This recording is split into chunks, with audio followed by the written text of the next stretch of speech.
The most common question I am getting from investors and home buyers today is, when are rates going lower? I've gotten this question so often, it has gone to my frustration level is an 11. I've always been very clear with folks. That is the wrong question.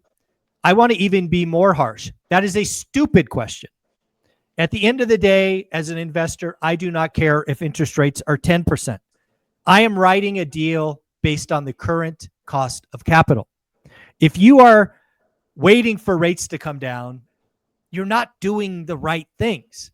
But I wanted to talk with the boys from Convoy Home Loans and see what they are thinking, because if I get this question a lot, I can only imagine how often they get it. So guys, do you get that question? When are rates coming down? Yeah, I think the in verbatim is, I know we don't have a crystal ball, but what do you think? That's it. When they say, I know there's no, we don't have a crystal ball, I know the question right after that comes is, Yeah. where are rates going to be in the next 30 days or 50 days or whatever. But everyone just wants to feel like they're getting the best, right? Which I understand, which is why they ask Well, that you know what? question. You know what? I don't even think that's the real question. It's not about getting the best rate. I think a lot of people have convinced themselves that real estate works at 6 and that real estate doesn't work at 7.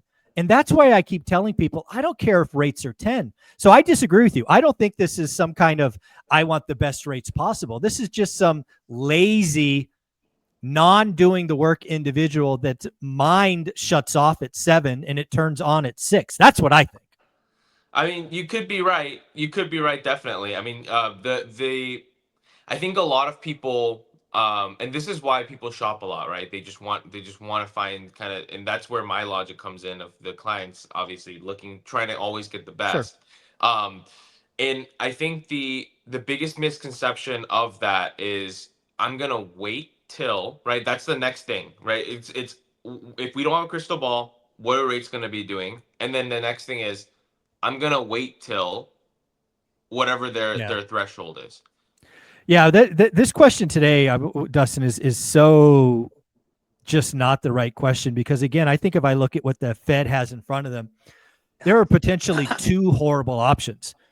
We could be running headlong into a nasty recession, consumer business led recession, which then at some point the Fed cuts to quote unquote save the economy. Or you got Ray Dalio's fear of rates going higher, forcing the Fed to become a buyer, and they just turn on the money printer again. And then things go batshit crazy. There's very little good options in our future. What do you think of where the Fed's at today? It's a tough spot. Yeah, they're in a very tough predicament, and if you've been following the market at all, or if you haven't and been sleeping under a rock for a little bit, the past 3-4 weeks, treasuries are skyrocketing, right? Specifically, the 10-year that most people focus on and kind of have a in line with, that's where mortgage rates are at, right? I think we touched 4.6 yesterday or 4.6 this morning. But that predicament that the Feds have of, either do we lower rates and save the economy, or do we print more money, which I think we're going to end up just printing more money, which is kind of the unfortunate problem that Trump is putting us in with.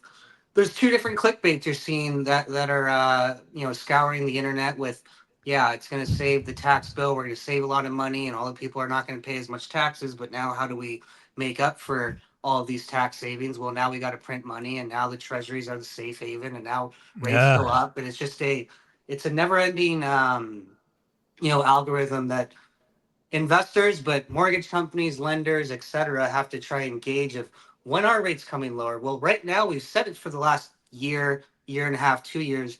Rates are going to be higher for longer, and just expect that and pencil in, like you said, if you're not doing the work, 7% works, 10% works. Don't wait for 6%. No, at the end of the day, folks, write the deals that make sense with cost of capital. And to be clear, that's going to mean in many cases you're paying less than list, and in most cases a lot less than list. That's okay. That's what a buyer's market is. You got to go find the motivated sellers, and the seller can say no. It's totally okay. Talking about shopping on rates, I think the other thing that we've not done is really talk about the difference between trying to compare or shop conventional, which I think is almost useless because everybody kind of gets the rates from the same place. But you can shop DSCR. So why don't you guys talk about shopping conventional versus shopping DSCR lenders? So conventional loans, obviously, it's all backed by Fannie Mae and Freddie Mac, right? Hmm. So there's only two people, big entities that are in the space of issuing out and buying conventional loans. So when people are looking for, and this goes for FHA and VA as well, right? Hmm. Like all those traditional loans are all sold to the same people. So since they're all sold to the same people, it's just a matter of what your loan company that you're talking to feels like having their margin be on that day, right? Versus like, are they really giving you a better term or better rate or whatnot? It's not really the fact, right? It's just the same barrel. Everyone's kind of fishing out of the same barrel is essentially what it Right. is, right? So conventional FHA, VA, all across the board, an eighth, a quarter, like different, like here and there, maybe a little bit. Like that's kind of what it is. But if you look at DSCR, right, you're going to see most of the market right now has gone up on DSCR rates. An average rate right now for DSCR with 20% down is probably somewhere in the low sevens, right? And then a 25% down average is probably somewhere in the high sixes, right? Um, the reason why that's important, though, as a starting point, is because when Dustin and I, obviously, us, our company, when we do all this volume, when we have all this, these relationships, we're able to build it out so that because we have volume, right, we can go to these loan buyers and say, hey, look, we have a lot of steady volume, low default rates. Let's kind of make a relationship where you guys have less of a margin and we're able to pass that to the clients, right? Hmm. Which is why right now the most popular program that we are going in and out of is literally the Wall Street product we talked about last week for the experienced investor at a 1.2 DSCR. When you're buying it with 20 or 25% down, 20% down is still pricing 6.4, 6.5 on a 30-year fix. 25% down is pricing at like a 6.3, right? So that's a huge, that's like a 50 basis point to a 100 Oh basis point yeah. spread in between what the market is providing versus what's available right now.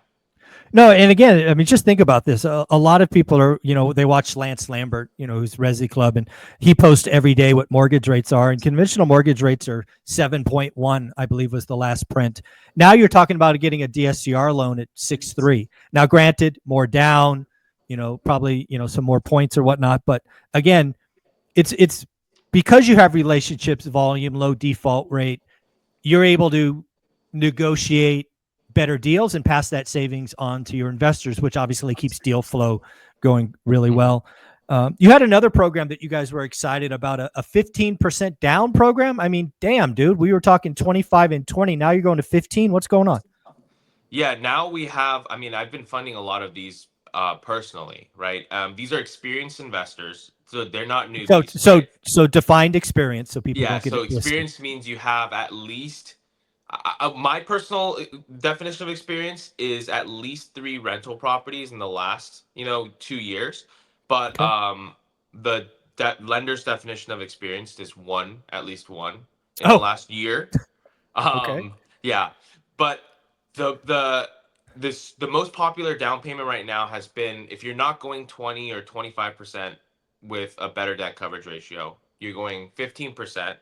The debt coverage ratio minimum is 1.0, 100% Oh, debt okay. coverage. Okay, Hmm. so it's not like you can write 15% down and be below one. So that's where the safe haven comes in. Right. But 15% down, no prepayment penalty, 1 to 4 units right now has been pricing out at like low eight, high seven, right? Hmm. So it's not meant to be the end all be all. Oh This is the no. Yeah. loan you're going to end up with. But this is great for people. And this is what happens. The only thing that we're funding right now in terms of this 15% range, every time we get an appraisal back, the appraisal is higher than the actual purchase price. Hmm. So the client is buying it with 15% down. However, it's not really 15% down in equity because they've already built in another 5 to 10 to 20% on the margin because the appraisal comes in, that much higher. And it's very actually rare for on purchases for appraisals to really come in that much higher than the purchase Right. price on valuation.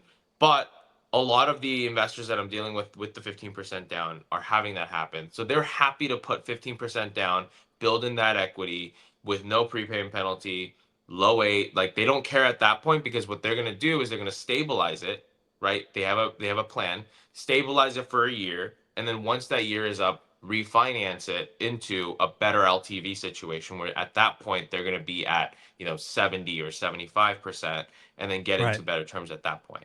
Yeah. I like it. I like it. Well, Dustin, what should investors be doing in this environment? Again, we kind of opened this conversation with what I think is the wrong question. When are rates coming down? So I can quote unquote get started. Should people be reaching out now to kind of actually take some concrete steps? What should somebody be doing today? Yeah, I think we kind of alluded to it earlier. I'll start with what everybody should be doing as investors, and it goes for every decision in life. You always got to have a little bit of a buffer or margin for any sort of one-off instances. For example, on a DSCR purchase, right? On a purchase, we're always going to use what the appraiser puts down as the market rent. So you may go in to a property or go into escrow thinking, all right, if I put 20 down, I ran my numbers, and if the appraiser puts the rents at 2,000, it'll cash flow positively at 1.01. You shouldn't structure your deals going in Mm, saying, I'm going to hit it at 1.01 because you don't know what the appraiser is going to put. Believe it or right. not, there's a lot of appraisals we get back that obviously we don't agree with the appraiser and the rents they put, but you should be pricing out, putting in your buy box rental amounts that you think conservatively can get you to 1.2, right? Not Right. 1.0. You may get the Yeah. loan at 1.0, but be smart about it because ultimately, when you're going into an investment, 1.01 is great, it's cash flowing. But now, what happens 3 months later when you have some sort of issue with the building? Now, that Yeah. 1.01 is going to take a lot longer to recover. So, Yeah. ultimately, what you said at the beginning, doing the extra work, making sure that your investments are safe is all we can say. But biggest thing that we've touched on. Don't sit on the sidelines right now. If you're waiting for news to come out to tell you that rates are lower, you already missed that. Okay. If you got news on your inbox or Yahoo, whatever it may be, saying rates dropped, well, I can tell you by the time you get an application in, get the rate locked, that rate's already gone. Okay. So Yeah. be ready and be ready to, act quickly. Folks, at the end of the day, real estate investors want more supply, less demand, and more motivated sellers. Nowhere on that list is low interest rates. At the end of the day, do the work, get a buy box, be disciplined, write disrespectful offers, follow up, and work with professionals like Convoy Home Loans. Guys, where should they go to get the process started? Go to convoyhomeloans.com and let us know you came from ORAT. Yep, folks, go kick the little blue box. Tell them you came from ORAT. If you do that, you get one of these two fine gentlemen. If you don't do that, well, you're just like everybody else, and you don't want to do that. Later, guys. Bye. Thank you.